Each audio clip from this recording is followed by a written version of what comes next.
Jadi kalau tadi Maudi udah cerita tentang di tepi Lamunan itu kan orang masuk ke alam suatu alam yang lain gitu ya ketika di Rasuki Mantra. Seperti kan di film ini di Para Perasuk itu juga ketika para pelamun ini di Rasuki Mantra, mereka akan tertransfer ke suatu alam lain, alam yang penuh bunga, alam yang penuh dengan air yang segar, alam yang penuh dengan makanan yang enak gitu ya.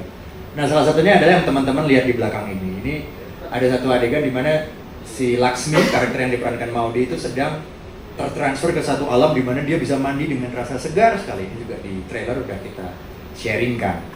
Tapi yang sebenarnya pengen kita ceritakan adalah bukan sosok pelamun, bukan sosok perasuk, anggap, dan juga bukan sosok guru, melainkan sosok roh-roh yang ada di dalam alam sambetan tersebut. Seperti yang teman-teman lihat yang laki-laki berambut gundul ini, gitu. Berambut gundul, laki-laki gundul. Jadi fun fact-nya adalah saya mengumpulkan 20 orang laki-laki yang berkenan buat dicukur rambutnya plontos, dan nggak cuma rambutnya doang, tapi alisnya juga, gitu. Karena kita mau membuat satu dunia yang memang di situ ya bukan manusia yang menghuni ya, tapi roh-roh supernatural begitu. Dan kita berpikiran kalau menggunakan makeup dan tubuh seperti monster itu agak risky secara prostetik dan kurang dekat. Nah, kita ini kan bisa memainkannya di makeup atau di penampilan. Nah, makanya digundul dan dicukur alisnya. Ternyata tidak hanya 20 laki-laki ini, kita juga mengajak 2 orang perempuan yang juga berkenal digundul rambutnya dan alisnya dicukur gitu. Jadi butuh pendekatan khusus, dan lalu mereka nanti akan diberi kostum seperti ini, dan mereka harus belajar bergerak secara sinkron karena ibaratnya mereka tuh bergeraknya seragam semua. Nah, ini nanti ada karakter ini yang akan muncul di sepanjang film yang teman-teman akan lihat nanti pada saat filmnya tayang. Wow. Pada saat proses directing agak susah sih, karena menyebutnya misalnya yang satu namanya Andi gitu, yang satu namanya Bambang gitu, kayak mirip-mirip soalnya bukannya. Mau nanya dong, biasanya kan kalau misalnya digundulin gitu alis, itu rambut bisa lihat roh beneran ya? Jangan-jangan ya, ini yang mungkin belum kita tanya ke mereka, atau mereka waktu ngaca baru lihat roh. Oh. Lihat aja. Gitu. Ini prosesnya kemarin salah satu menciptakan si alam sambetan ini. Yes. Apakah ada sebuah emang di dalam pikirannya Regas itu secara visual dari dulu pingin seperti ini, atau ini tiba-tiba muncul ketika film jadi, atau gimana? Art director kita sebenarnya yang nyaranin, Pak Om Hari Wahyu itu, guys, roh-roh di Jawa itu banyak sekali yang imajinya tidak berambut seperti ini gitu. Bukan hanya tuyul ya, tapi karena memang yang digambarkan bukan tuyul di sini, tapi memang roh gitu. Kalau dalam kultur di Jawa itu ada namanya baju barat. Baju barat tuh siluman gitu. Nah, banyak yang di pewayangan atau yang di ilustrasi itu gambarannya gundul gitu, dan nggak pakai alis. Ya, soalnya kalau kita lihat ini menarik banget dan tidak terbesit sedikit pun dari pikiranku sendiri ini ketuyul, karena kan mereka nggak kecil-kecil ya. Tapi the fact that mereka gundul-gundul tapi ber-20, kayak ada powerful di situ, tapi kayak mistisnya juga dapat gitu kan. Luar biasa. Nah, kalau dari Mbak Anggun dan Angga sendiri kan udah denger ya lagu-lagunya Mod tadi. Pada saat pertama kali dengar atau pada saat tahu ada lagu ini, apa sih yang kalian terpecik ketika mendengar lagu-lagu tersebut? Aku pertama kali dengar lagu ini tuh pas kita konten day, dan dengarnya tuh lewat headphone gitu. Jadi apa ya, beneran kayak ada di alam lain gitu loh Kak. Tiba-tiba kerasa teringat lagi gitu ya momen-momen syuting dan gimana suasana di Desa Latas tersebut. Dan aku suka banget 2 lagu tersebut, apalagi lagu ini kan bisa kita lihat nanti buat teman-teman yang akan menonton filmnya ada di dalam film juga gitu. Jadi kerasa semakin magis. Dan hal yang aku suka banget dari lagu ini adalah dua-duanya itu kan apa ya, aku ngerasa biarpun seseorang itu mungkin pergi jauh, terbang tinggi, dan juga melayang yang mungkin entah sampai kemana. Tapi salah satu yang menurut aku paling penting justru dipeluk gitu, dan itu yang ada juga di lirik terakhir di aku yang kau cari gitu, kayak ditutup dengan dipeluk tuh menurut aku udah menggambarkan ya film Para Prasuk gitu, dan apa yang akan kalian rasakan setelah menontonnya. Merinding nggak tuh? Dan Kak Regas, ini bukan suatu kebetulan ya, kita melaksanakan press conference ini di Hari Film Nasional. Selamat Hari Film Nasional teman-teman. Mungkin Kak Regas bisa juga reminder teman-teman udah berapa lama nih berkecimpung dua legacy kita ini di tengah-tengah. Nah, Audrey tolong pakai foto yang barusan aku kirim tadi. Jadi aku pertama kali bikin film itu tahun 2006, yaitu kelas 2 SMP. Nah, 2 SMP itu aku, nah ini, Kayak anak baik-baik ya Kak Regas. ini nih yang baju merah aku, bukan yang di tengah. Jadi di sini bukan jadi sutradara, tapi jadi aktor. Nah, jadi aktor perannya bendahara kelas yang korupsi uang kas. Perannya itu, dia korupsi uang kas untuk membiayai adiknya yang sakit. Ya tapi tetap salah ya Mas. Nah, tapi waktu syuting itu aku sering komplain ke sutradaranya deh, kok angle-nya dari sini sih, kok dialognya gini, terus sutradara saya yang tengah itu si Chris namanya, Chris bete, kamu aja sana yang mendirect gitu. Nah sejak itu aku jadi suka gitu mendirect film, jadi mungkin ini 2026 ya tepat 20 tahun aku berkarya gitu. Kalau dihitungnya dari SMP ya. Luar biasa. Jadi yang tengah, nah jadi gara-gara Chris itu kamu jadi yaudah deh gue bikin film juga deh. Iya. Gitu ya. Chrisnya sekarang buka les-lesan bahasa Inggris. Waduh, yang cuma. sutradara ini. Gitu, dia malah nggak di. Nah, ngomong-ngomong soal 20 tahun berkarya, ada juga yang 20 tahun berkarya juga hari ini. Nah, boleh kembali ke slide yang tadi, teman-teman? Jadi ini foto tahun 2006 pas SMP ada lomba film.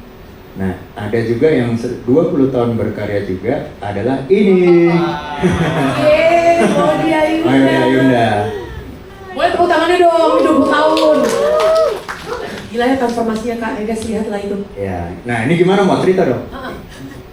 Cerita apa ya? Perjalanan ya. Iya, jadi ini di sini aku 10 tahun. 10-11 tahun gitu. Itu adalah film pertama aku, dan sebenarnya bukan cuma film pertama sih, jadinya kayak pintu pertama masuk ke dunia film. Seni in general gitu, karena dari film itu gak lama kemudian ya 4-5 tahun kemudian akhirnya masuk ke musik, akhirnya dan terus aktif sampai sekarang gitu. Jadi aku juga baru banget ngepost di Instagram video casting pertama kali. Dan gak tahu kenapa, aku tadi juga cerita sama Bangun, gak tahu kenapa kali ini looking back kok rasanya sangat emosional ya, kayak maksudnya gak tahu, rasanya kayak ternyata penuh apresiasi sekali gitu terhadap diri aku yang 10 tahun di sini, yang casting yang pada saat itu menerima tanggung jawab untuk main film dan ingin berani gitu ya mencoba hal baru, walaupun aku anaknya pemalu banget dan lain-lain. Jadi aku thankful aja, aku melihat diri aku yang dulu ini kayak, makasih udah berani dan makasih udah gimana ya, karena dia sebenarnya gitu kan akhirnya ada kesempatan ini. Itu sih perasaannya. Ya, ini untuk film untuk Rena, sutradaranya Mas Riri Riza, guru saya, mentor saya, dan produsernya Pak Mira Lesmana. Dan juga selain Maudy, itu kita juga mau cerita bahwa kalau yang seseorang ini adalah bukan 20 tahun berkarya, tapi tepat 2026 juga adalah 40 tahun dia berkarya. Wow, tepuk tangan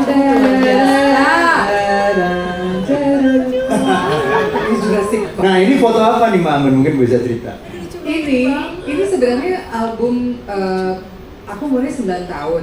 Aduh, itu rambutnya nggak ngerti kenapa bisa itu kayak mullet gitu ya. Dan itu album pertama tahun kayaknya ya tahun berapa sih ya? Tahun 83. Iya. Tapi itu bukan album yang buat aku tuh album beneran, karena album benerannya itu buat aku pas aku umur 12 tahun yang diproduseri oleh Om Ian Antono, dan di album itu aku mulai nulis lagu. Jadi ini ya seleksi lagu anak-anak, lagu ya aja belum serius lah gitu. tapi sebenarnya udah serius nyanyi dan udah tahu pada saat itu akan kepinginnya jadi penyanyi dan pencipta lagu gitu. Abaikan rambutnya dan boneka yang itu nggak tahu kan boneka siapa, kayaknya aku dulu nggak punya boneka kayak gitu. Ini udah kocan. Iya. Ya. Oke, 20 tahun berkarya, 20 tahun, 40 tahun berkarya. Nah kalau Angga ini, bocah ini,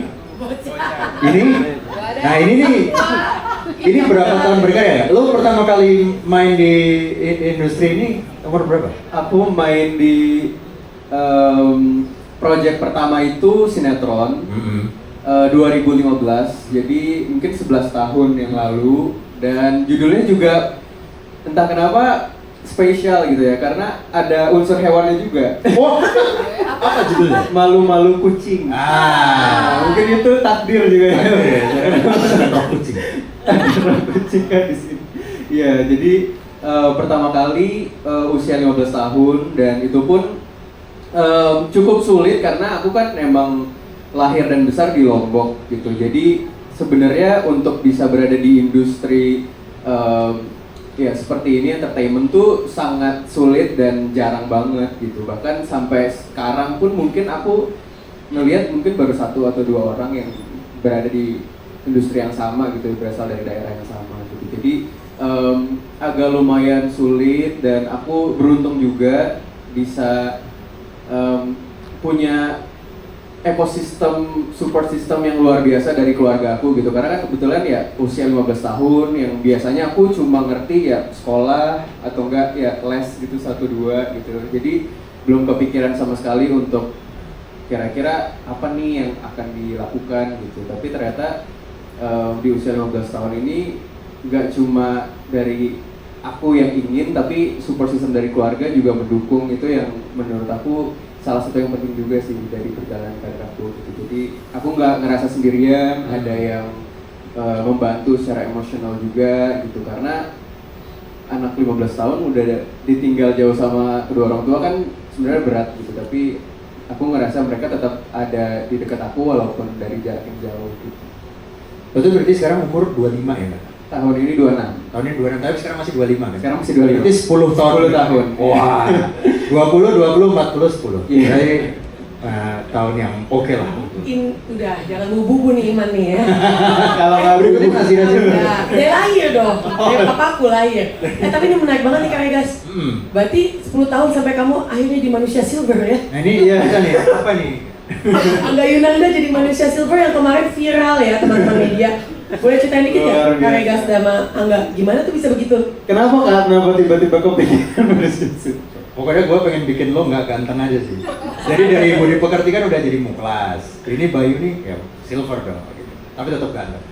Nah, di sini Bayu ini masa lalunya sebelumnya bekerja di Jakarta, dia bekerja di jalanan. Salah satunya menjadi Manusia Silver, dan ini adalah salah satu bentuk yang dia nggak mau kembali ke masa lalunya, makanya dia pengen berusaha menjadi perasuk untuk membuktikan bahwa aku bisa hidup di desa Latas ini, aku nggak butuh balik ke jalanan lagi, dan aku akan buktikan ke bapakku. Jadi sangat butuh pembuktian. Catnya sakit nggak di kulit? Untungnya tidak gitu, untungnya tidak. Cuma emang tebel banget gitu, karena emang lumayan susah mungkin ya untuk bisa achieve se-silver itu gitu ya. Apalagi kamera film kan beda gitu ya. Jadi apa yang kelihatan di aslinya belum tentu sama seperti yang di kamera film. Jadi benar-benar harus di-touch up yang luar biasa sampai ke sela-sela terkecil gitu. Jadi yang paling susah sebenarnya bukan apply dan syutingnya gitu, lepasnya, Lepasnya. membersihkannya itu susah sekali. Pakai apa? Baby oil atau apa? Kayak iya, seingat aku sih itu. Lama Macam nggak? begitu. Lumayan lama sih Kak. Lama ngelepasnya apa lama makainya? Dua-duanya. Kayaknya ya sejam lah ada di Oke. poles sampai semuanya, terus pulang dalam kondisi silver gitu. Pulang masih silver ya? Nah, pada saat setelah udah syuting ini, kalau kamu nggak sengaja ketemu manusia silver di jalanan, punya empati yang berbeda nggak? Cara Iya, melihat mereka? pasti gitu, sangat berbeda dan aku apa ya, merasakan bagaimana susahnya untuk mencari uang gitu ya, dan bagaimana cara mereka untuk bisa melakukan segala cara untuk bisa bertahan hidup, dan aku merasa jadi semakin bersimpati sama apapun pekerjaan yang sedang kita lakukan untuk kita bisa bertahan hidup demi diri sendiri dan keluarga. Ya, kalau tadi ada yang manusia silver, ini ada yang makan daun sama bunga. Nah, Katanya sekarang ridersnya ada bunga akhirnya ya? daun sama bunga. Semil Itu itu. beneran? Cemilannya doi, Iya. di waktu luang. Jadi emang di Prasuk ini emang mereka keluar dari zona nyaman dan keluar dari imajinya yang umum gitu. Kalau tadi silver, ini sekarang makan daun sama bunga. Nah ini ceritain Mot, ini adegan apa nih sebenarnya? Boleh diceritain ya?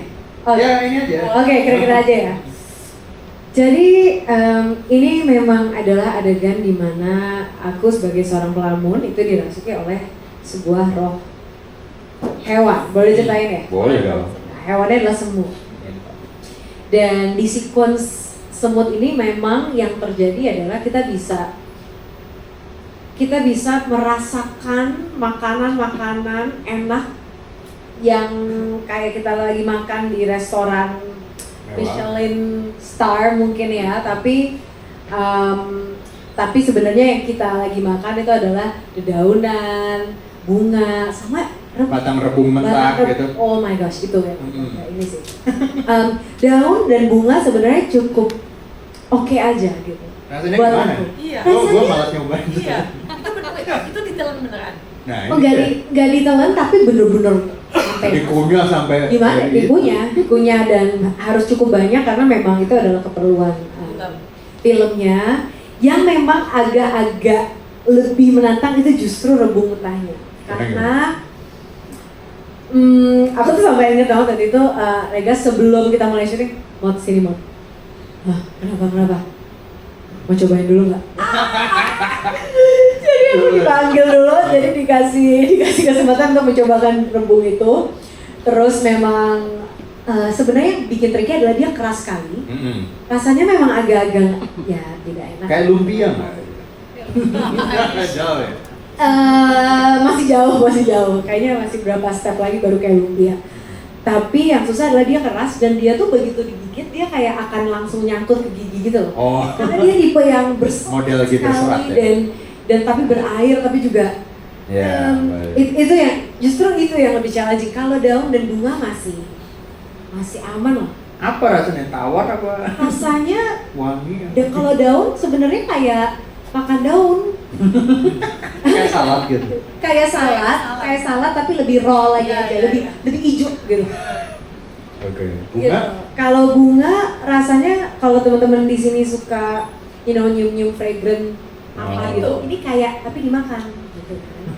Jadi not that bad seperti yang kita bayangkan gitu. Rebung yang agak-agak di luar ekspektasi. Tapi nggak apa-apa. Ini bisa kebayang nih headline-nya. Regas Banuteja Menyuruh. membuat Maudy Ayunda, Angga Yunanda guling-guling di lumpur dan makan bunga. Makan bunga. Kalau Anggun, Nah, ini dia. kalau Mbak Anggun disuruh. Nah, ini mungkin adegan yang jarang diceritain nih Mbak. Kan biasanya di sini guru asli selalu digambarkan yang keras, terus kemudian berkarisma. Di pertemuan lalu juga Mbak Anggun udah cerita bahwa wibawa karisma itu menjadi yang utama. Tapi di sini guru asli itu juga banyak adegan yang rapuh. Gitu. Ada adegan yang dia juga meneteskan air mata, dia yang sedih. Gitu. Salah satunya adalah adegan di mana dia harus berbicara dengan muridnya si Bayu ini. Nah, penasarannya adalah aku melihat dengan mata kepala sendiri Mbak Anggun pada saat syuting itu sampai betul-betul nggak kuat dan nangis gitu untuk adegan ini gitu. Jadi natural. Nah itu apa yang Mbak Anggun pikirkan pada saat itu? Aku tuh termasuk mungkin kalau termasuk satu publik yang baik kalau nonton sesuatu, nonton konser, aku tuh yang senang duluan. Kalau nonton film horor yang ketakutan, saking ketakutannya nggak pernah nonton film horor karena ke bawah sampai 7 hari 7 malam. Dan kalau ada apapun yang disajikan, aku tuh selalu menangkap sebulat-bulat itu, menelannya seperti itu. Nah ini satu scene yang lumayan susah karena scene-nya panjang dan itu satu monolog ya, hampir kayak one take gitu. Iya. Dan aku sebenarnya yang bikin aku nangis tuh melihat dia nangis. Jadi Anda mancing aja sambil nangis guys. Biasanya orang mancing kan ya udah mancing dialog aja, kadang ada film lain yang dipancing tuh pakai astrada gitu, asisten sutradara. Tapi ini mancingnya Doi nangis beneran. Beneran. Jadi aku melihat dia dan buat aku tuh dia, ya ampun, ini aktingnya bagus banget ya. Oh begini toh aktor beneran toh. Jadi ya aku jadi semacam kayak menangkap itu. Jadi tapi sebenarnya itu tuh sisi yang baik juga untuk Guru Asri untuk supaya dia tuh punya juga. Jadi harus ada pegangan kalau walaupun dia tuh terlihat orang yang sangat keras, yang otoriter, yang semua itu, tapi sebenarnya ada satu layer lagi yang orang tuh kebanyakan orang tidak tahu. Dan ini tuh penting buat dijaga. Oke. Ya. Iya. Iya, biasanya aku bilang enggak, ini belum shot lo, shotnya mas ke Guru Asri, jadi lo hemat energi aja gitu. Gak apa-apa kok, aku bisa mancing, loh nangis lagi. Tapi nanti waktu take, nangis lagi juga bisa gitu. Jago. Oke. Ya, pinter ya. Emang cengeng anak. Oh, emang cengeng. Nah mungkin ini pertanyaan ke Angga sama Maudi kali ya. Di sini nih sebetulnya kalau teman-teman lihat dari trailer gitu, ya pasti yang dari trailer udah jelas ya bahwa Para Prasek itu kan bukan film horor gitu. Lebih ke film drama, dan di bagian layar drama ada juga elemen romance. Seperti teman-teman lihat bahwa Laksmi dan Bayu ini juga ada unsur romance di dalamnya. Nah penasaran mungkin dari Angga dulu gitu, lo bangun chemistry dengan Maudi sebagai sudah sama-sama berpasangan ya. Ini membangun chemistry ini sebagai aktor tuh gue selalu penasaran sebenarnya. Sebagai sutradara tuh kayak gimana sih gitu. Kalau buat Tegas mau latihan tips-tips yang itu jadi aktor lagi. Tahu balik dari bendahara yang wakas. Sama Maudi nggak ada sulit sama sekali karena nama kita juga udah mirip kan. Maudi Ayunda, Ayunda. Aku dari dulu sering banget agak Ayunda gitu, dipikir aku mungkin saudaraan sama Maudi. Jadi kita udah nggak ada sulit sama sekali gitu ya untuk membangun chemistry, dan kita juga kebetulan emang udah ketemu duluan gak sih kita sebelum acara sebelum event ini sebelum film ini kita udah kenal satu sama lain juga, dan aku juga kenal sama suami beliau. Iya, aku setuju sih. Aku tuh pertama kali ketemu Angga kita harus mungkin kerja bareng ya, kalau ketemu mungkin udah sebelumnya. Tapi kerja bareng itu kita bikin film pendek sebenarnya, gitu untuk sebuah mall gitu waktu itu.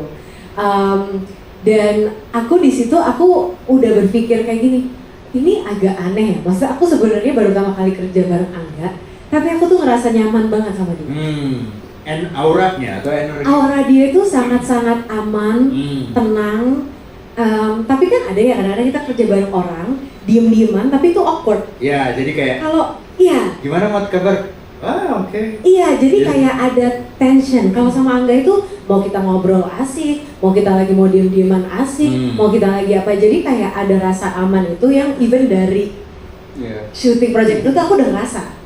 Jadi waktu pertama kali aku diceritain bahwa akan Angga tuh aku sebenarnya kayak happy gitu, karena aku merasa pasti sama dia, karena apapun itu kalau kita ngomongin chemistry atau kita ngomongin apa yang harus kita lakukan untuk ceritanya, kayaknya yang utama tuh rasa aman itu sih. Betul. Rasa aman, rasa percaya, rasa tenang bahwa kita akan hadir untuk satu sama lain di scene itu, di momen itu. Jadi itu yang aku juga sangat apresiasi dari kamu sih. Aku ngerasa sangat nyaman gitu. Aku juga bersyukur sih. Terima kasih ya Maudi. Terima kasih. Yang tali kasih ya guys. Sopan banget sih. Oh ya, dan sopan banget ini orang tersopan dia. Tapi yang cukup sulit justru karena di film itu kayak subtil banget gitu ya adegan romansanya gitu. Jadi harus kayak ada di porsi yang tepat gitu untuk bisa kita sama-sama berada di layer tersebut. Apalagi kan gaya ngomongnya kan juga nyablak kan satu sama lain. Gimana sih lu gitu kan? Iya. Sambutin gua dong gitu kan. Iya, Tapi harus tetap ada sparks romance-nya. Jangan salah, orang Betawi juga romantis loh. Sangat romantis. Tapi itu benar banget, maksudnya tadi Angga mention mengenai kesaktelan adegan romansa di film ini ya, tapi yang terdeliver sangat baik oleh mereka berdua karena yang mereka hadirkan itu menarik banget ketika Maudi ngomongin mulu soal kenyamanan dan itu ditangkap ya kan teman-teman udah nonton ya. Cuman at least buat yang udah nonton itu kita tangkap kenyamanan dalam sebuah hubungan ya tidak perlu musik kayak ada ciumannya oh ya dan ini kepanasan itu justru tidak jadi penting lagi. Oh ada adegan cium? Ada. Dia sama kura-kura sebenarnya. Sama lumpur. Nah jadi ini adalah sisi lain dari romansa yang mungkin bukan ke arah sana, tapi kenyamanan sebuah hubungan yang chemistry itu akhirnya juga terdeliver dengan baik. So selamat buat kalian bertiga dan juga Mbak Anggun. Ya kamu Kalau saya tidak ada. betul. Adegan ciuman apa? Kalau Mbak Anggun menariknya ini. Betul. Mbak Anggun ini kan ada dua musisi di sini dan ini selain hari film nasional, kolaborasi antara musik dan film itu kan sudah bertahun-tahun terjalin gitu ya. Nah Mbak Anggun tuh dulu lagu-lagunya pun pernah dipakai original soundtrack film lain juga gitu. Nah mungkin Mbak Anggun boleh cerita itu. Ada lagu judulnya Savior yang untuk Transporter itu. Wow. Transporter. Iya, pas Jason Statham lagi oke-okenya. Sekarang sih Prime. tetap ya. Masih oke? Nah, nggak boleh ya. Tapi pas Transporter tuh itu dia lagi wadaw banget. Keren-keren ya. Ya, terus di gitu aku juga seperti si soundtrack untuk Pendekar Tongkat Emas. Tongkat Emas ya. Ya lagunya yang ditulis oleh Gita Gutawa. Itu 11 tahun yang lalu ya Mbak ya? Iya, 2014. Heeh. 12. Iya, jadi buat aku tuh sinema film dan musik itu ya gandengan. Karena kan memang cuma bedanya adalah untuk seorang penyanyi yang biasanya tuh kalau nyanyi di atas panggung kita kan berinteraksi dengan penonton. Kalau nyanyi di acara TV berinteraksi dengan kamera. Jadi semua kita harus melupakan. Ya benar. Nggak boleh. Kameranya yang kamu juga nggak diumpetin, nggak terlalu jauh juga kadang-kadang Gitu di kamera, boleh, iya. boleh ngeliatin kamera.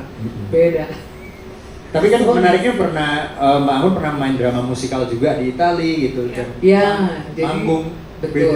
Perbedaan terbesarnya apa nih? Perbedaan terbesarnya adalah kalau main di atas panggung itu kan ada sisi immediate. Jadi apa yang kita lakukan yang itu yang diterima oleh publik dan tidak bisa kita lakukan lagi. Karena kan kadang manggung itu walaupun isi lagu-lagunya sama, setiap malam kita menyanyikan sesuatu yang sama, adegannya selalu sama, tapi feel-nya kan pasti beda. Feel-nya penonton Penontonnya juga yang reaksinya kita gimana, tangkap gitu. itu juga bisa memberi bisa mengasih cara interpretasi kita yang kadang aku tuh begitu loh, Ya, selalu nyerap menyerap ya. begitu. Jadi ya buat aku tuh live performance itu selalu yang aku tuh suka gitu karena bahkan energinya ada dan kadang nggak bisa ditangkap dengan kamera. Nah kalau film itu kan beda ya, kamu diulang-ulang. Depannya kru hula gitu lagi. Iya. Untung aku nggak ada adegan ciuman benar. Jadi tapi memang ini ada tantangannya sendiri yang terus terang aku senang banget pertama kali dengan kamu karena ada apa sih namanya, ada kayak semacam kayaknya halus banget sih Intronya gitu. Ya, jadi bersyukur kamu waktu aku walaupun aku cuekin di Instagram, Di ghosting di DM. Itu diulang-ulang pengen 20 kali ya. Karena itu akan terus Aku nempel. figura nanti. ya. Terima kasih. Lovely banget. Nah, ini keren banget, tadi juga sempat ngobrol sama Kak Regas di backstage. buat aku pribadi ini indah banget ya. Maksudnya bahwasanya ada Maudy, ada Mbak Anggun yang latar belakangnya satu di 20 tahun berkecimpung di musik, yang satu udah 40 tahun, dua-duanya mempunyai legacy, dan mereka dipertemukan di sebuah film yang nggak no accident kita akan membahasnya di Hari Film Nasional, dan ini akan menjadi support system dari dua industri tersebut tadi yang kayak Kak Regas baru bilang ya. Dan untuk mengingatkan teman-teman, walaupun Mbak Anggun tidak menyanyi di sini, tapi mantranya itu ada berapa? 20 ya? Iya, 20 mantra yang dia ciptakan. 20 mantra yang diciptakan oleh Mbak Anggun khusus buat film Para Prasuk. Jadi itself udah menjadi sebuah lagu juga tuh. Ibarat kata 20 lagu tuh, lagu-lagu kecil. Iya gak sih? Ya gak ada kata-katanya juga. Lebih susah loh itu. Tapi nanti itu akan rilis semua pada saat film kita tayang. Nah, Oh Kalau jangan sekarang kan yang tuh. baru rilis kan Macan, Kerbau, sama Bulus ya. Nah nanti 15 sisanya rilis pas film tayang. Keren. Cerita sedikit kali ya. Boleh Jadi, nah gantian dari sisi directing. Jadi ada satu adegan terberat yang kita semua hadapi adalah adegan konflik di akhir, konflik di klimaks kita gitu. Jadi itu bisa kalau teman-teman lihat di trailer itu kan ada adegan yang cukup laga gitu ya, ada aksi di dalamnya. Dan untuk membuat adegan itu kita harus satu scene di syutingnya 3 hari. Biasanya satu scene itu kan di syutingnya 3 jam. Ini 3 hari. Karena kita di sini harus pakai 2 kamera. Karena jumlah shot kita ada 140 hanya untuk satu scene tersebut. Seperti biasa kalau teman-teman tahu, adegan laga atau aksi itu kan perlu banyak sekali shot yang memperlihatkan keseruan dan tempo gitu. Nah karena shotnya ada 140, kalau di syuting hanya 1 kamera bisa seminggu gitu. Makanya di syuting 2 kamera. Jadi oke, kamera A di sini, kamera B di sini. Waktu di pen ketemu gitu. Jadi harus pinter-pinter dalam memplotting. Dan yang terlebih lagi, ekstrasnya banyak, ekstrasnya ada 200, tempatnya sempit banget. Jadi tempatnya itu memang satu kontur areal yang kalau ke sana udah jurang gitu, kalau ke sini itu air gitu. Jadi kita rehearse berkali-kali, dan sebenarnya yang tantangan paling besar adalah Maudy ya, karena lo harus nyeker. Nah ini gimana nih nyeker, lo cerita ini gimana prosesnya? Proses nyekernya sih cukup straightforward. Memang saya kalau syuting karena karakternya itu ada alasan tertentu kenapa Laksmi ini selalu nyeker. Tapi memang jadinya tantangannya ekstra pada saat kita harus syuting di tempat-tempat yang tanah dan ground sekitarnya itu memang ada kerikil, atau misalnya kalau sandy pun jadi sangat-sangat panas kalau habis kena terik matahari. Jadi sempat beberapa kali, aku nggak tahu sih kamu tahu apa enggak, tapi beberapa kali kalau di saat kakiku nggak terlihat, itu akhirnya sempat Kasih apa? dikasih Hansaplast, ditutup bawah kakinya karena panas sekali. Iya. Kenapa lo nggak bilang ke gue? Hah? Ya nggak apa-apa sih. Saya bilang Bunga soalnya aja, aku jadi bunga aja gimana? supaya kamu nggak Oke, pusing sorry, nggak aja. pusing. Oke, Jadi oke. cuma menghindari asal supaya nggak panas-panas banget gitu. Tapi itu adalah salah satu cerita yang bisa aku share. Jadi di tensoplast karena kalau di frame nggak kelihatan ya. Jadi Karena kalau di frame nggak telapaknya kelihatan. doang. Di bawah sini berarti ya. Tapi tentunya kan ada scene yang loncat-loncat yang memang kakinya terlihat, ya itu harus Oh my Harus. god. Sorry ya, Mak. Untuk hasilnya luar biasa loh. Demi. It's worth it, dan terbayarkan semua kerikil-kerikil di bawah kakimu, Mod. Luar biasa. Dan kalau buat Guru Asri sama Bayu, karena adegan ini tuh 3 hari tuh ya ada muka kalian terus pastinya ya, diulang-ulang. Menurut Mbak Anggun, di adegan final klimaks ini apa yang paling susah bagi Guru Asri? aku tuh nggak suka kepanasan. Oh.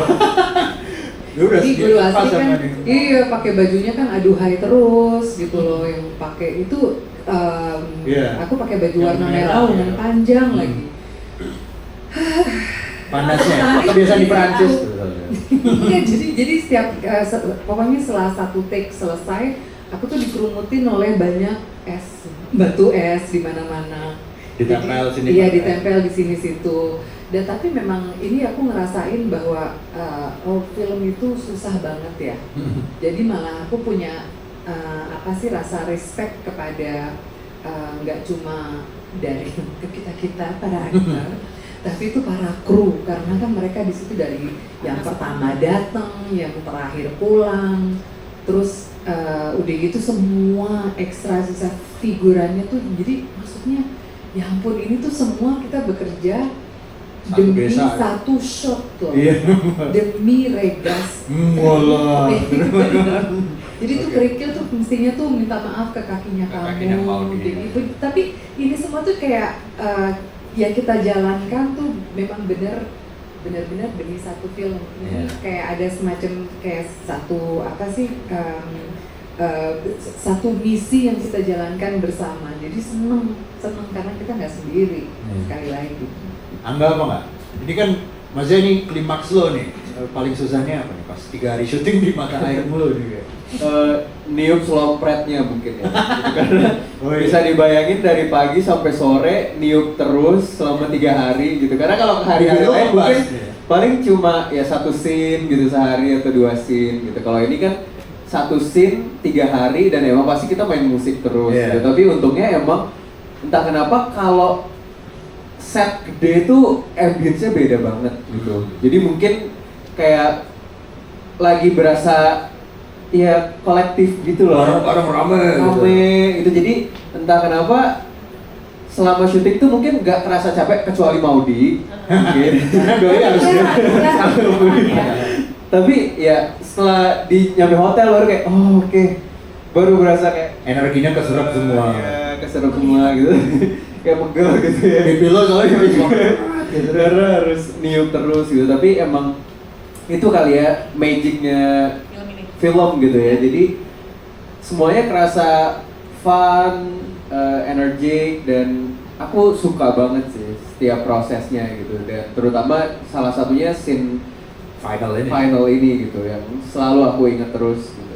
Nggak pernah kebayang soalnya di film-film aku yang lain kayaknya nggak pernah sampai 140 shot gitu. untuk satu Buat scene. ada tuh. Pegel juga sih. Gue sampai kayak ini yang mana ya? Shot yang mana ya?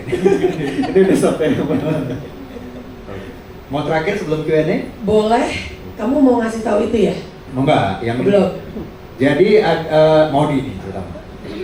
Jadi si Maudi karakter Laksmi ini kan lo punya trauma masa lalu di film ini ceritanya. Gitu. Dan mengulik trauma itu kan sesuatu yang apa ya? Sebagai aktor pasti harus lo menggunakan sesuatu, entah lo mengingat sesuatu atau nyari trigger sesuatu. Nah buat traumanya Laksmi ini tuh dalam memerankan apa yang lo coba pakai gitu. Supaya nggak terlalu jadi curhat atau sesi terapi ya. Mungkin aku pakai simbolis aja. Tapi memang ada satu sosok dalam hidup aku yang cukup dekat, yang growing up gitu ya. Sosok ini tuh memang punya apa ya manifestasi mental situationnya yang kadang-kadang keluarnya dalam bentuk kayak panic attack atau tangisan atau caranya memproses. Jadi dari aku yang merupakan justru support system dari sosok ini gitu ya, aku merasa justru Laksmi ini seakan-akan aku lagi meminjam beberapa coping mechanism orang terdekat aku ini. Gitu. Dan walaupun pada saat itu mungkin bukan aku secara direct yang memanifestasikan seperti itu, tapi aku kenal betul gerak-gerik atau cara manifestasinya. Jadi itu sih energi yang memang aku sempat jadikan juga reference point sebagai orang yang terdekat gitu. Dan itu merasa dekat karena kita juga kalau melihat orang terdekat kita sakit atau struggling dan lain-lain itu juga sangat membekas gitu buat aku. Jadi itu sih itu Yang dipakai. Yang dipakai. Thank you. Wow, powerful banget, Mon. Thank you udah di-share. Kita lanjut Lanjut, mau ke Q&A atau mau ke poin yang mau aku itu? ke Q&A dulu. Poin yang kamu sama. kodein itu nanti di akhir. Iya. Kita harus suka kode-kodein gini apa mereka. Iya. Tapi sebelum Kode kita Morse ada. betul, sebelum kita ke Q&A, mungkin kita mau kasih tahu kabar baik dulu tentang perjalanan film ini kali ya. Ya. Tasya boleh ke slide yang festival please. Tapi jangan ngelewatin slide yang lain, nanti poin itunya. Oh, surprise. Gimana? Bisa nggak tuh Tasya? Langsung ke festival yang dimaksud. Tasya masih di belakang. Nah, Kayaknya ini Tasya. mau mengabarkan bahwa setelah Sundance Film Festival, para perasuk itu sudah terseleksi lagi ke beberapa festival baru di dunia. Jadi kita selalu percaya bahwa film itu tidak hanya untuk Indonesia tapi untuk dunia. Makanya kita selalu mengirimkannya untuk festival-festival film. Nah, festivalnya adalah yang pertama adalah Miami Film Festival. Jadi, di Amerika. Ini salah satu festival film tertua juga di Amerika. Kita terseleksi di sana. Terus kemudian Fantasqua Film Festival ini adalah di Brazil, Ini one of the biggest, if not the biggest di Amerika Latin ya. di Amerika Latin. Dan yang terbaru adalah Minnesota St. Paul International Film Festival. Ini adalah ke-45. Jadi di Minnesota. Jadi total sekarang dengan Sundance sudah 4 festival. Nah, setelah ini akan ada 6 festival lain lagi yang kita umumin bertahap. Karena kita ngumuminnya harus nunggu mereka ngumumin dulu gitu. Ya. Jadi belum bisa di umumin. Ini harusnya ngumumin Imam tadi ya. Nggak apa-apa. Nggak apa. Ada satu lagi, aku sebutin aja Kak Iman. Ya lo, dari lo aja nih. Kita panggilkan produser kita Iman Usman. Halo, Ini gara-gara saya slide. nambahin aja. Iya, iya. Jadi tadi seperti yang Regas bilang, jadi uniknya festival-festival yang akan menaikkan film para perasuk ini semuanya di bulan April. Jadi ada 4 festival film internasional yang akan menaikkan para perasuk bersamaan dengan penayangan film para perasuk di Indonesia juga. Jadi harapannya nanti ya kalau ya rame gitu ya, feedbacknya bagus di Indonesia, tapi di negara-negara lain feedbacknya juga sama baiknya. Jadi tadi Rega sudah cerita ada Fantasqua Brazil, ada di Miami di Amerika, ada di Minnesota juga. Satu lagi yang akan diumumkan hari ini adalah Belum gua masukin slide. oh belum, oh yaudah. Lo ngomong aja. Gua kira soalnya belum diumumin. Kayaknya udah deh. Belum. Karena hari ini Oh. mau ngumumin. Oh iya. Udah. Udah. Oh, udah. Maaf. Udah lihat. Satu lagi adalah Move Film Festival ini di Belgia. Ini juga akan menjadi Belgia. European Premiere dan kita akan berkompetisi di festival film tersebut. Jadi ada 8 film yang in competition. Salah satunya adalah film para perasuk. Jadi alhamdulillah sejauh ini udah di Amerika, di Latin Amerika, ada Eropa. di Eropa. Nah seperti Regas bilang nanti ada beberapa festival lainnya sepanjang tahun ini, tapi pengumumannya menunggu dari festival-festival tersebut. Jadi mohon doanya juga, semoga para perasuk atau kalau judul internasionalnya Levitating itu bisa mendapatkan sambutan yang hangat di negara-negara tersebut dan juga bisa memperkenalkan sinema Indonesia itu seperti apa. Itu aja sih. Terima kasih. Jadi total udah 5 ya sekarang ya. festivalnya. Luar biasa. Swam gimana Swam? Nama medianya Cowboy Movie Theater. Kusuma Lesmana. Pertanyaannya adalah, kenapa ritual kerasukan yang ada di trailer menggambarkan simbol hewan-hewan? Nah ini berarti Buat Rega sih. gue berarti. Jadi adikku itu dulu tuh indigo, jadi punya indera keenam. Nah adikku tuh bilang di atap rumahku tuh ada kucing raksasa berekor 3, bercakar seperti pisau, berwarna putih, sebesar kerbau. Nah aku ngelihat nggak ada. Aku pikir ini kayak dia kebanyakan lihat Pokemon apa gimana. Tapi ternyata omku yang sesama paranormal lihat emang ada gitu. Nah, adikku menamai kucing itu cemeng petak, yang artinya anak kucing putih. Gitu, itu bahasa Jawa. Nah, tapi juga bisa bermakna cemeng petak, artinya hitam putih. Jadi sejak kecil aja dia udah bermakna 2 gitu memberi. Nah, ternyata selain kucing itu di rumah tuh dia punya hewan peliharaan roh lain, kayak ada kura-kura, ada kelelawar dan lain-lain. Jadi interaksi pertamaku dengan cerita-cerita seperti itu tuh dari adikku sendiri yang waktu itu masih TK besar. Aku jealous ke dia karena aku cuma bisa main PlayStation. Waktu itu mainnya Harvest Moon. Sementara dia bisa pelihara hewan-hewan roh itu. Aku nyoba melototin mata nggak bisa lihat. Nah, sejak itulah aku jadi kayak pengen menuliskan suatu cerita tentang kenangan bersama adikku di masa lalu yang dia bisa senang dengan hal kecil tanpa harus beli barang mahal, tapi bermain dengan hewan-hewan rock ini. Gitu. Makanya kenapa hewan? Kak Regas, berarti adikmu belum nonton dong? Belum. Di Gala akan diundang? Di Gala akan diundang. Kita akan melihat reaksinya. Dia akan melihat reaksinya, kita taruh kamera itu. Kalau tiba-tiba dia bilang gini, kok semua yang aku lihat ada di sini gitu, gimana? Kok iya. Tarik lagi. Nah, dia sudah memutuskan menutup indera keenamnya pada saat kuliah. Karena dia kuliah kedokteran UI. Sering kerja di kadaver ruang jenazah. Jadi dia khawatir kan. Terus dia Nggak bisa bedain. nggak bisa. Terus akhirnya dia memutuskan menutup sendiri. Nah, emang bisa nutupnya? Ya berdoa aja, ntar ketutup sendiri kok. Oh bisa. Jadi dengan doa akhirnya ketutup sendiri. Menarik banget. Jangan lupa kita ketemu adiknya Regas ya pada saat nonton Gala Premier. Oke, sekarang Kakak Anggun, Mbak Anggun boleh dibacakan? Dari Weni. Hmm. Ini apa sih tulisannya? Boleh music. Boleh music, oke. Oke. Terima kasih. Kalau nggak udah pakai kacamata, sekarang ada kacamatanya di tas. Genre musik apa yang banyak ditampilkan di film para prasuk? Nah, ini pas. Apa Guru Asri? Karena Guru Asri kan udah dengerin sampai enak tuh berkali-kali buat bikin mantra. Itu kira-kira genre-nya apa, Guru? Genre-nya sebenarnya musik seperti tradisional sih, dengan berbau world music kalau aku bilang sih. Karena dibilang tradisional juga tidak, tapi menggunakan alat instrumen Indonesia banget. Jadi buat aku sih genre-nya ya world music, tapi sebenarnya lebih banyak instrumental dan juga cuma ada Alunan iya suara. yang tanpa kata-kata. Senandung gitu. Ya senandung. Jadi pas pada saat ada satu scene yang lagunya Mau dimasuk? itu tuh bikin merinding. Ya nggak sih? Cuman Ya. tanpa. Karena Ya. tiba-tiba ada kata-kata dan tiba-tiba itu nggak boleh dibilangin ya. Nah itu.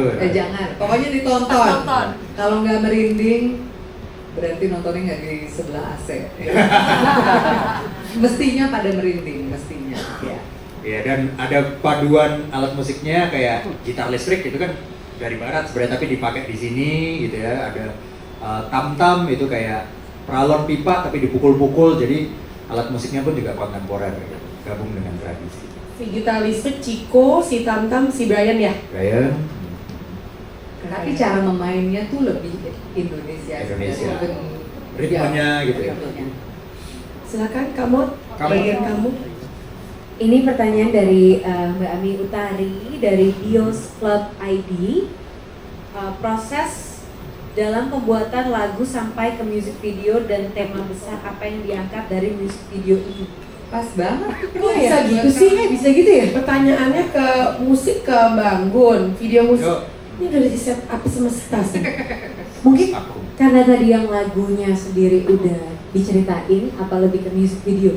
Di umur kan gue. Ya, Jadi nggak apa-apa. maksudnya barengan. Barengan. Iya, barengan. Nah, lu mungkin lebih dari nuansa style yang lo pakai. Karena kan semua pure lo tuh.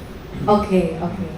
Jadi pertama-tama mungkin sebenarnya udah diskusi dari awal sama Regas. Roughly konsepnya akan seperti apa, bahwa kita akan lebih still, kita akan main dengan dark background dan lain-lain gitu. Tapi jadinya apa yang aku pakai itu bakal menjadi sebuah statement dan artistry sendiri. Jadi di situ kita sempat diskusi ya, apa di sini aku lagi sebagai Laksmi atau justru di sini aku lagi sebagai makhluk, atau bukan makhluk sih, tapi aku lagi sebagai orang lain. Dan pada saat itu aku kayak punya feeling kayaknya sebenarnya banyak dari POV lagunya ini yang bukan hanya POV-nya Laksmi, tapi mungkin POV-nya Bayu, POV-nya para prasuk gitu. Jadi di situ aku merasa oke, berarti di sini kita punya ruang nih untuk mengeksplor kayak secara kostum. Dan di sini bekerja sama dengan stylist juga, Kak Gai Pakan, yang kita berdiskusi kayaknya kita ingin tetap menggambarkan elemen-elemen hewan. Ya. Nah, itu. Jadi yang di sini adalah mungkin teman-teman bisa lihat ini adalah kupu-kupu gitu ya, salah satu roh yang memang ada juga di Desa Latas dan menjadi salah satu sequence sambutan favorit saya juga. Jadi looknya seperti ini dan seperti yang tadi dilihat memang kameranya maju mundur menuju ke mata saya. Jadi karena memang konsepnya kita minimalis, justru outfit dan itunya bisa explore juga. Ya, kalau di Tepul Lemuran kan konsepnya masuk ke tunnel mata seperti itu kan. Karena ada sebenarnya nanti kalau teman-teman lihat ada satu sequence di film Kerasuk yang kamera itu masuk ke mata gitu, mata masuk ke mulut, masuk ke hidung gitu, jadi kayak terowongan gitu. Nah itu teknisnya aku pakai lensa namanya prop lens, jadi panjangnya segini kayak jarum gitu. Nah terus di track masuk ke matanya Maudy. Dan waktu syuting agak susah buat fokus ya karena begitu ini geser gitu, kadang ini geser. Jadi si Maudy kadang dari belakang harus dikasih kayak tiang besi gitu biar badannya nggak gerak. Gitu. Ini yang buat di tepi Lamunan. Kalau yang buat aku yang kau cari, ya teman-teman kan lihat banyak benda-benda yang terbang gitu ya. Karena di film ini kan levitating gitu, orang terbang ke angkasa, mengangkasa, makanya kita representasikan dengan kertas yang berterbangan, bunga, kain perca, mutiara, begitu.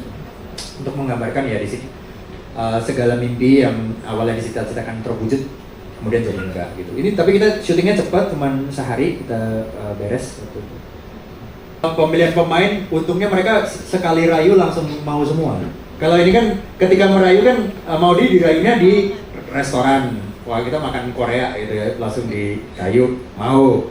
Mbak Anggun di Hotel Intercontinental karena waktu itu dari Prancis baru kesini, langsung mau. Angga juga di restoran, langsung mau. Jadi nggak susah dan aku nggak ada opsi lain selain mereka. Jadi hanyalah mereka yang ada. Beneran nggak mau. Beneran guys? Nggak ada, cek aja diary juga ada. Beneran. Diary.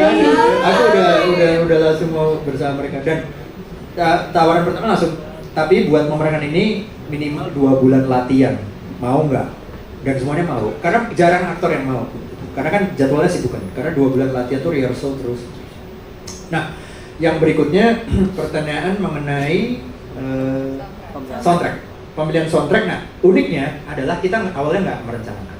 Habis film selesai, mau dinonton, mau terbersit, mau tergerak. Waktu syuting ya Mot ya? Waktu syuting dia udah tergerak, kayaknya gue pengen nulis lagu deh dari ini. Karena energinya kok, frekuensinya nyampe ke dia gitu. Dan akhirnya ya udah kalau lu mau nulis ya gue seneng banget gitu. Akhirnya Gayung Bersambut dia nulis gitu. Awalnya tidak direncanakan dan sekali preview dengar pertama aku langsung wah ya udah aku udah nggak ada revisi Mot karena ini udah ya seperti lo bilang frekuensinya sama. Tapi sebenarnya juga aku tidak memaksa Regas. Aku waktu itu, aku ingat banget aku bilang, aku boleh nggak coba? Ya, dia nyoba. Aku mau coba. Kalau kamu somehow serap, ahayu. Tapi kalau enggak juga nggak apa-apa. Gitu. Jadi awal obrolannya sebenarnya kayak gitu mas. Kayak explore dulu. Tapi terus menyenangkan sekali ternyata proses. Nah begitu kelar di preview ya, mana mungkin aku tolak. Waduh bagus banget. Ini juga menarik banget karena mungkin kalau teman-teman tadi media nggak ada yang nanya, di bayangan kita kan ya bisa aja ya kayak satu pak produser, aduh pilih Anggun Maudy biar sekalian nih soundtrack, ternyata tidak. Tapi again energi kalian lah yang menyatukan. Karena Pak Anggun udah 20 mantra semua doi. Wow, udah habis, sudah capek. Sudah ini, jadi genre yang berbeda. Oh contoh mantra? Boleh. Mantranya masalah senandung ya. Ada yang ingat nggak Mbak? Enggak. Masalahnya begini, setiap kali waktu aku disuruh untuk bikin mantra, itu tuh langsung direkam. Jadi kita ke studio rekaman. Jadi Regas tuh menceritakan ini roh, misalnya roh semut. Terus pada saat itu kita mestinya ada satu dancer ya yang datang ke studio, tapi dancernya nggak bisa. Iya, ya nggak bisa. Ya nggak bisa. Akhirnya Regas menari di depan aku yang saya. dance di depan dia. Nah, terus kan aku kan tadinya kan nggak diceritain apa-apa. Aku kan agak ini kenapa nih gitu. Ternyata terus yang aku tangkap dari situ itu yang aku ambil untuk masuk ke bilik rekaman di sebelah dan langsung langsung di spontan menjadi satu mantra. Jadi itu yang kita dengar adalah itu hasil satu take. Iya, Jadi nggak ada pengulangan. nggak boleh sama dianya karena dia kepinginnya tuh benar-benar mentah gitu loh. Jadi yang kita dengar ya daya yang itu ya itu tadi nggak ada salah sebenarnya, tapi nggak ada sebenarnya nggak. Kalau misalnya kita mau mempolish, mau dibenerin lagi sih sebenarnya bisa, tapi dia nggak mau. Iya. Dia kan kayak gitu orangnya. Nah, di menyambung gitu adalah maka dari itu saya mau ngedance di sini. Selesai Enggak, tapi beneran aku memperagakan dia soalnya si Masiko waktu itu beralangan, dia koreografernya Maudi juga. Ya, misalnya roh bulus mbak, nanti bulusnya tuh geraknya begini gitu. Terus aku jadi bulus gitu. Terus jadi kancil. Tapi menyambung tadi kenapa organik dan satu. Jadi saya ini orang Jogja. Saya tumbuh besar di Jogja, tapi ya sekarang di Jakarta, tinggal di sini. Dan keluarga saya itu sangat suka mengkaitkan banyak hal pertanda gitu ya. Jadi kayak misalnya, oh hari ini kedatangan kupu-kupu di rumah gitu. Oh biasanya ada tamu gitu. Atau tiba-tiba jalan, terus tiba-tiba ada capung yang hinggap terus dia di kaca mobil kita gitu. Oh biasanya nanti kita akan dapat satu surprise kayak gitu-gitu. Nah, entah kenapa saya itu juga begitu gitu. Dan kali ini sebetulnya satu surprise yang baru saya temukan tadi malam gitu. Kalau tadi saya merayakan 20 tahun sebagai filmmaker, mau di 20 tahun berkarya, bangun 40 tahun, Angga 10 tahun. Ini ada juga yang sebetulnya tahun ini dia tuh 80 tahun. Nah orang ini adalah Pak Darto Singo. Pak Darto Singo ini adalah ayahanda dari Mbak Anggun C. Sasmi. Aduh, Mirip kan? ya. Oke. Nah, beliau adalah pengarang buku anak-anak. Banyak sekali buku anak-anak yang dia ciptakan di tahun 70-80-an dan mewarnai anak-anak Indonesia. Dan yang saya sangat surprise, ini adalah 2026 ini adalah 80 tahun dia. Dan ini adalah salah satu karya bukunya, Kera dan Burung Manyar. Dan karena para perasuk ini roh-rohnya juga berkaitan dengan binatang, saya surprise sekali. Tidak didesain, tidak saya siapkan. Loh kok sama dengan roh monyet yang kita miliki. Ini adalah bukunya Kebo Iwa. Kok sama dengan roh kerbau yang kita siapkan juga. Dan ini adalah yang terakhir adalah roh yang paling kuat, roh yang dimiliki oleh Bayu sendiri. Ini adalah buku yang diciptakan Pak Darto Singo, Kura-kura Raksasa dan Pedagang. Dan ini adalah roh bulus yang menjadi roh utama di film Para Perasuk. Terima kasih Pak Darto Singo. Terima kasih Mbak. 1, 2, 3. 1, 2, 3. Oke, boleh ke kiri? Ke kiri, kita ambil 1, 2, 3. 1, 2, 3. Kiri agak atas mungkin tuh ya, yang ada banyak mengeluarkan kamera. 1, 2, 3. 1, 2, 3. Kita ke kanan. 1, 2, 3. 1, 2, 3. Terima kasih. Oh, sekali lagi official di tengah. 1, 2, 3 dan 1. Dapat? 1, 2, 3 aman? Terima kasih teman-teman media. Sampai ketemu modelnya untuk